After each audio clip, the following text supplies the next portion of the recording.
Good evening, I'm Brandon Johansson. Here's what's making headlines tonight in Kern County.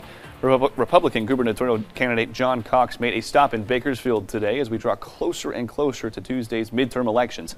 Cox is squaring off with Democratic candidate Gavin Newsom, who stopped by Bakersfield earlier this week. Cox spent time in central Bakersfield during his final push for the governor's seat while stumping for fellow Republicans as well. For more information on polling places here in town and candidates, just head to turn2023.com.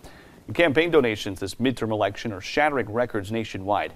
According to analysts tracking campaign money, candidates and supporters across the country have spent $4.7 billion so far. They say that number will likely exceed $5.2 billion by Election Day. In California, outside spending in tight congressional races has reached $74 million, according to the California Target Book. Analysts say Democrats are shelling out millions in toss-up districts in hopes of flipping the House. And finally, the annual Autism on the Run event was held at Cal State Bakersfield this morning. There was a 2K and a 5K for the run. It also allowed other people to interact with people with disabilities.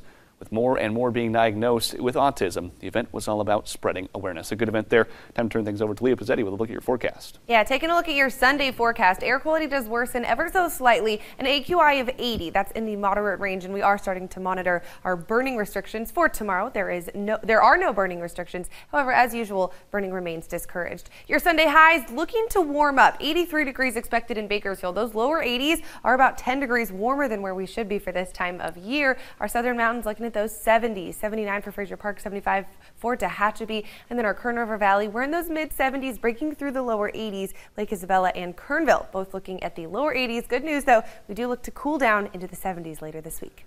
All right, Leah, thanks, and thank you for joining us. Be safe. Good night.